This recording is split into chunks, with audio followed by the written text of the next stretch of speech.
Nick, I know you like to look at the tape of these things, but the offensive line and the job they did to get two backs over 100 yards rushing, especially Brett Toth stepping in center. Yeah, good group effort. Anytime you rush for that many yards, it takes everybody. Jalen starts with Jalen and Brett getting us on the same page, checks, all the different things like that. It's gonna, obviously the O-line, deservingly so, played awesome.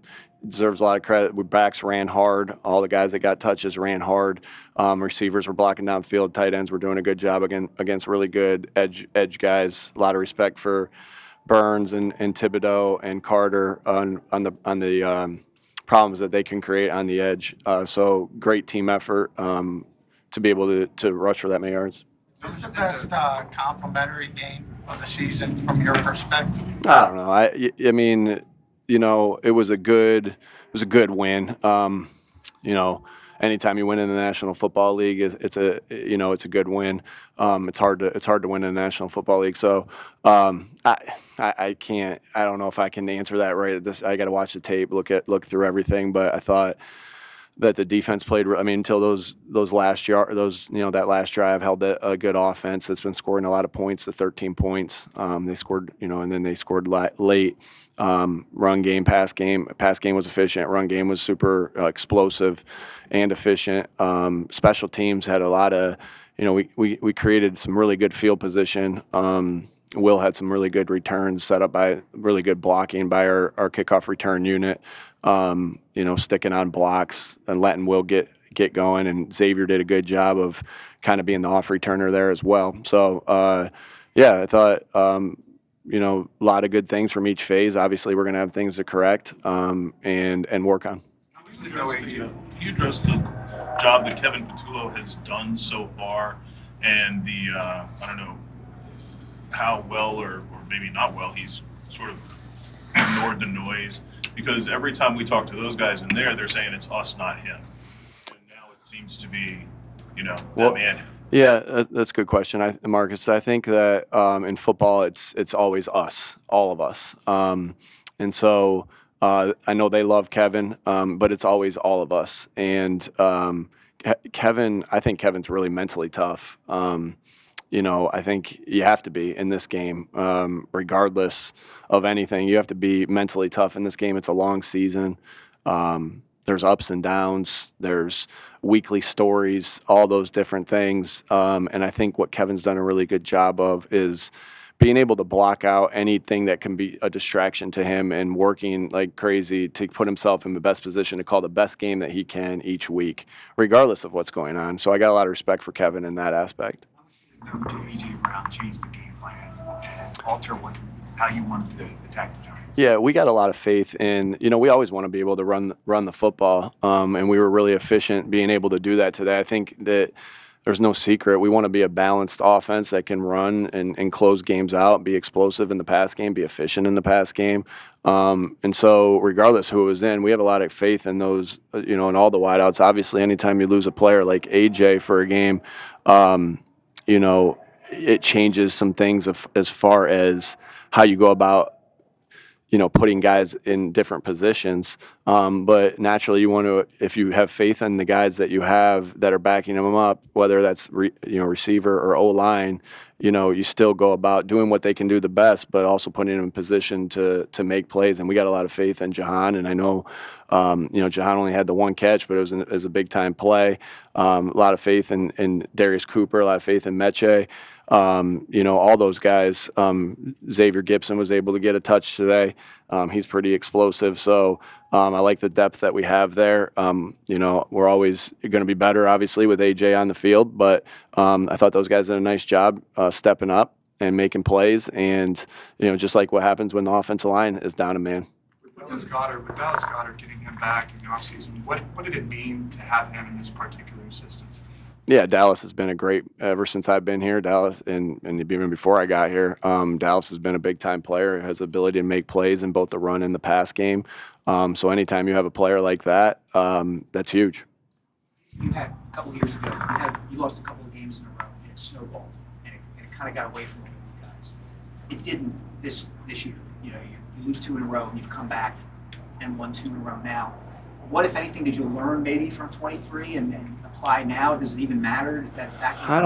I think there were lessons that we learned in 23. I'm not so sure that it applied the exact same way. I know there were lessons we learned, a lot of lessons that we learned in 23, but not necessarily, just because we didn't lose 2 games in a row last year, we know the reality in this league that you can lose multiple games in a row because of the parity of this league and the good players and the teams and the coaches in this league.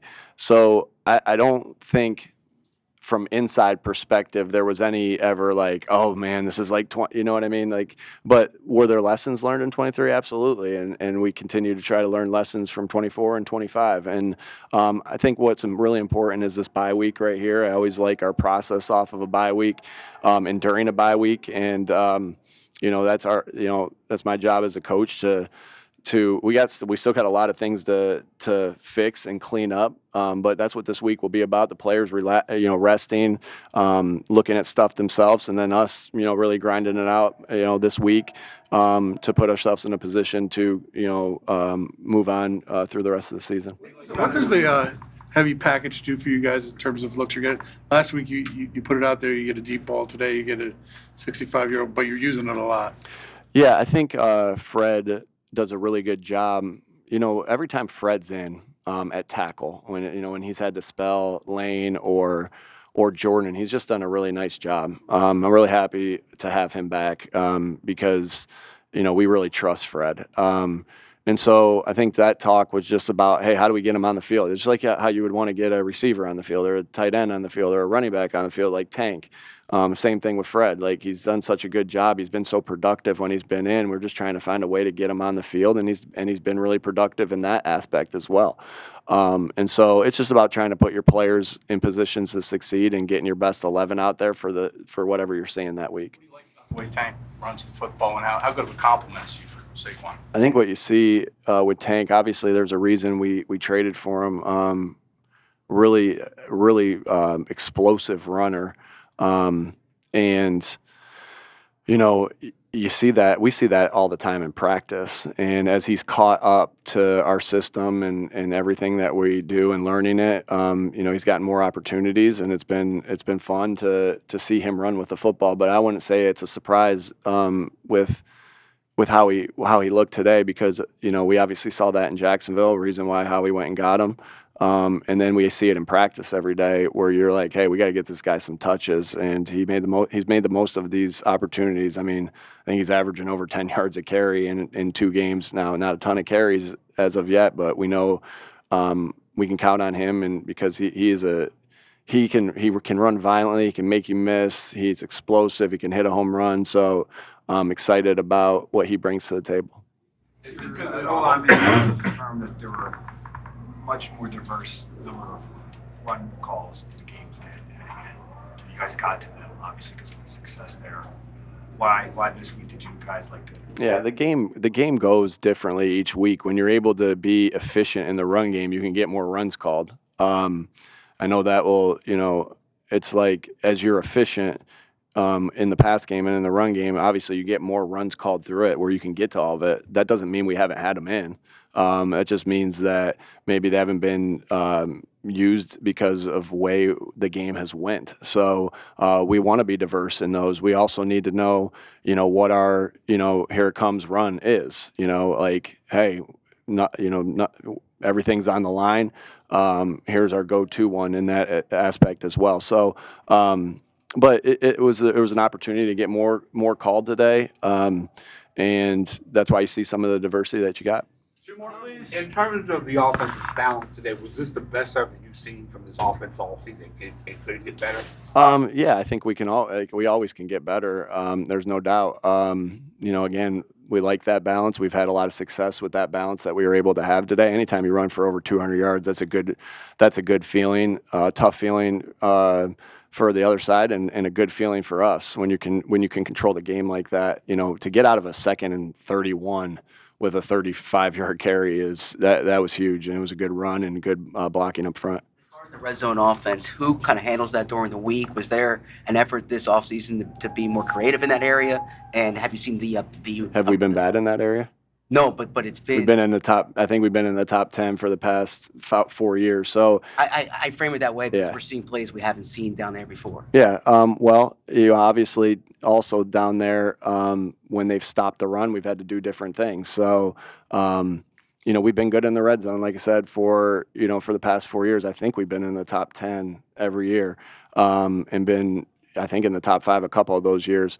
But it's a group effort, as everything is. Who's in charge of the run game? Group effort. Who's in charge of third down? Group effort. Who's in charge of first and second down? Group effort. Who's in charge of the red zone? Group effort. And so, but ultimately, Kevin has to call the plays that he feels that give us the best chance to win there, and succeed there. He's got to be able to adjust and adapt if you get behind the sticks down there. I think we've done a good job of being efficient down there, though, because it is hard to convert on third and long down there. And what we've done is been efficient in both the pass and the run down there, even though maybe we haven't had the 10-yard runs or anything down there, but we've kept the ball moving forward.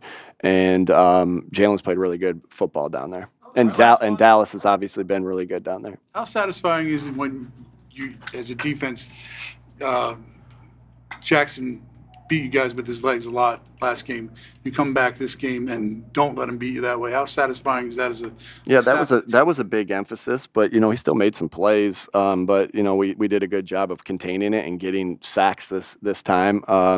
I thought that we did a good job of getting pressure, but I thought we did a really good job in the secondary covering and matching routes where it made them hold the ball a little bit.